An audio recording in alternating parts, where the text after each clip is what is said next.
welcome to the Talk with me, Kemodo HSC. This is a very random episode to air some insights of what is going on in the country regarding the impeachment of the Deputy President Rigathi Gachagua. Point to note is the Deputy President, His Excellency Rigathi Gachagua, remains still to be the Deputy President, even as it stands. He's been impeached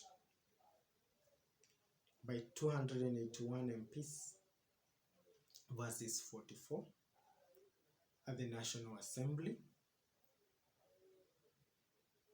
which now takes it to the next stage of the Senate. It is already determined, and the sessions have been announced after the Gazette notice to present the case for the next stage at the Senate by the members of Parliament. Next week, we commence that next stage of the impeachment motion at Senate. I remind you again that he stands to remain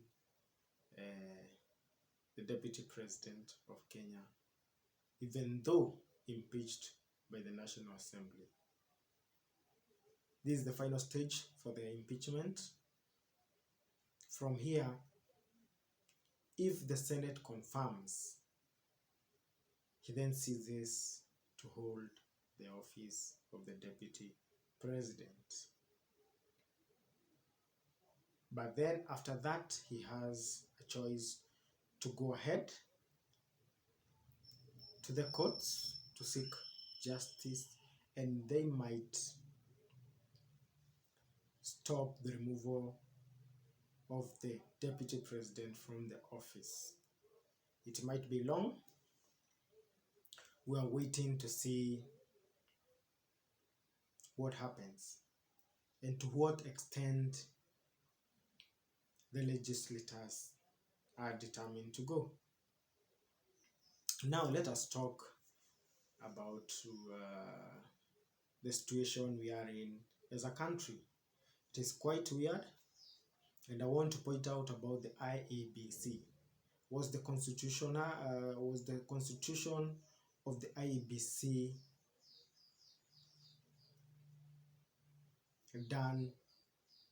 not done deliberately?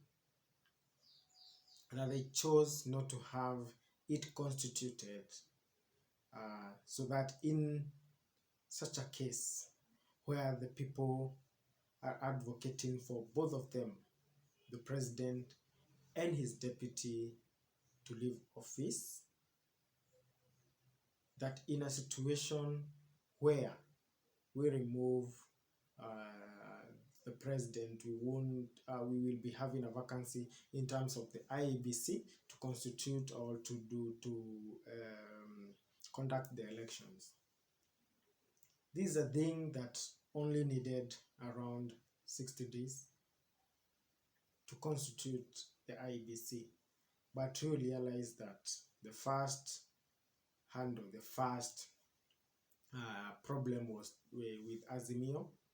You remember it was a key issue during the NADCO. But then an year later, nothing was done on the IEBC issue. I want us to look at it this way, that in the event we want to remove the president from office, as it stands, the MPs are of no help in that kind of way. They have declared themselves that their loyalty is to the president and not to the people, as the majority speak. Therefore, the only other way to impeach the president was through the signatures, of which they have to be, it is a process that has to have IBC within it to actually realize that process.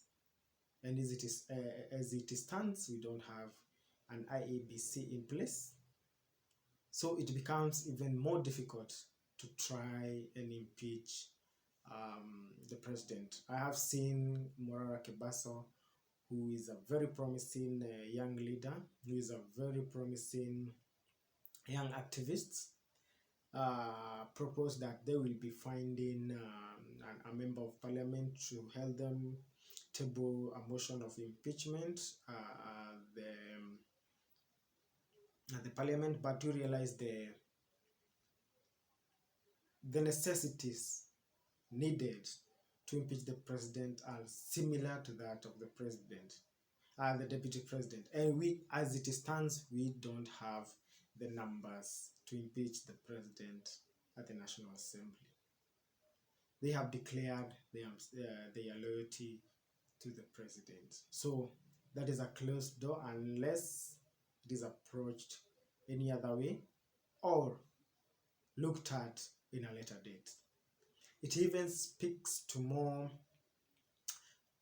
issues in the event that Raila Amolo Odinga loses his bid to the AUC chairperson's seat. So who does he come back as? Does he come back to take up his roles and take back his people, his members of parliament, and put all the range in impeaching the president? Remember, as the leader of ODM, he gave out his seat as the leader of ODM on a temporary basis. So what does that tell you? That even to him, he would still need those responsibilities if anything was to go wrong with the AUC candidates. And where does this leave the people? It is very difficult for the people, as we have realized that the parliament, even before Tuesday the 8th, they had decided that the deputy president Rigathi Gachagua was to be done away with, either with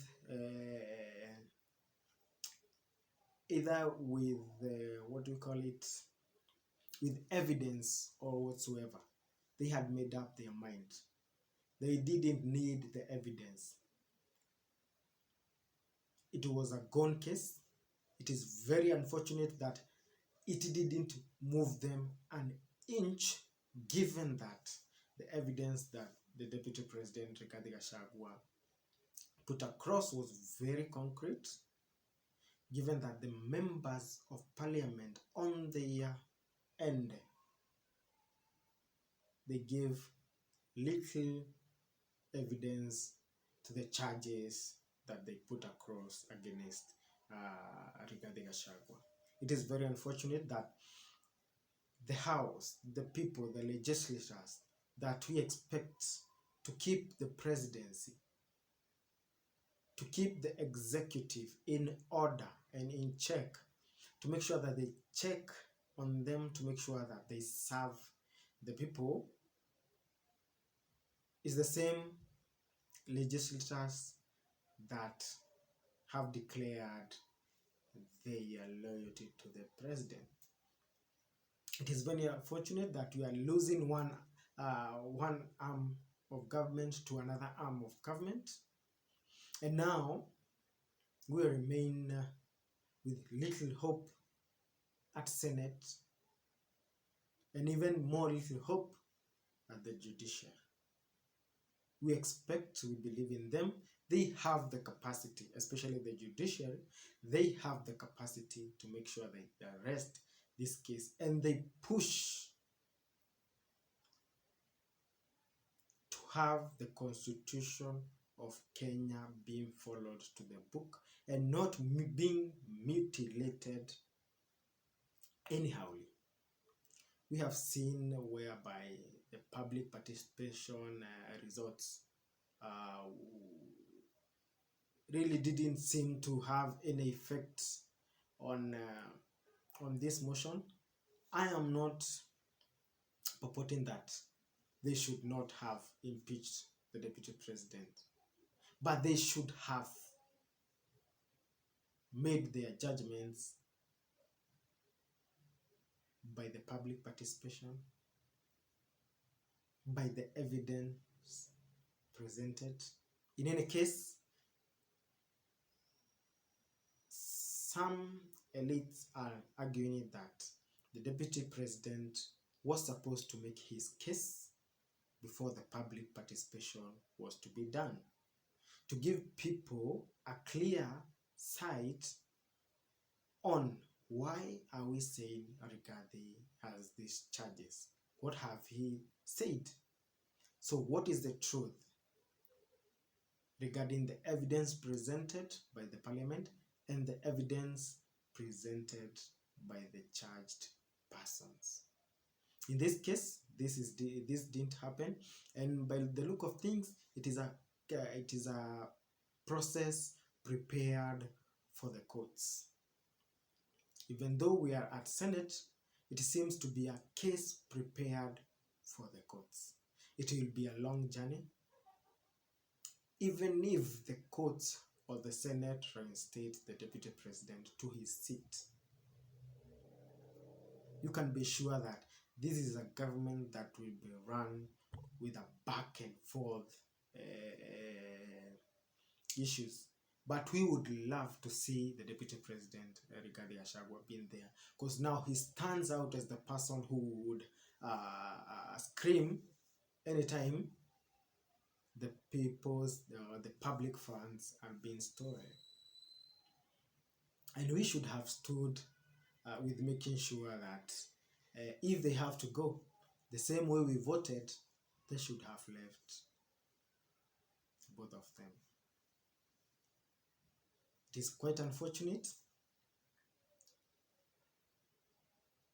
more so that we don't have an IEBC in place, more so that the parliamentarians, some of them have made it sure that they disregard the will of the people, the voices of the people. Moving forward, given the history of the deputy president or the vice president as they were during the last, using the last constitution, no one will want to go for that seat of the deputy president. No good history has come out of it. And where does that leave our politics? It has left our politics in a situation where you won't use a certain community by just offering them the deputy president's seat, because it is clear that the office of the deputy president should be an office of a sycophant, a person who is not supposed to criticize anything, who's not supposed to ask anything, a person who just acts as a messenger to the president. And it ends at that, being a messenger, relaying only the message from the president. And therefore, he doesn't have the the freedom to express, to explain himself, or represent his people in that capacity. And I believe that as a country, we should find a way to work around and to make sure that we empower our deputy president and we give them clear-cut responsibilities. For example, giving them a specific docket, or making sure that we create in a way that for every deputy president that comes in must be allocated a certain docket. That apart from being the principal assistant to the president, there is something else he does when the president has not assigned him a job, or as he does the jobs of the principal assistant, he attends to other matters linked to serving the people. But by the way we are going, it seems that like this deputy president's spot is a spot that is risky for every political career to anyone who wants to hold that office. It could end before it could start. Another thing we have learned is that in politics, you have to be very careful of the words you use, and not every person around you is your friend. Some are just imposed there to make sure that they give the right information to their masters. We will be watching. We will have more insights as we approach the next impeachment motion at Senate. We will indulge in the matters that the Senate will look at. And Senate looks like a very promising, even if they decide to impeach the deputy president, it looks like a very promising house of legislators, in a sense that they will be looking at charges, its charges at a go, and voting on each charge. They won't just spell them out, they will also discuss against the evidence given by the National Assembly and the legal team from the Deputy President. We'll be watching to see how this unfolds. And as Kenyans, we have to learn something from this. That going forward, when we go to elect our leaders, let us elect leaders, not political parties. Let us elect leaders, not sycophants. Let's elect leaders, not moneybags that never get filled up. That when they are done dishing out handouts, they are on the next assignment of filling up their gaps from the money bags or for their stomachs. Let us open our eyes. Let us become woke in each and every handle that we pass. Let every election be different from the last. That we make sure that we improve on all the areas we have failed on the previous elections, all election.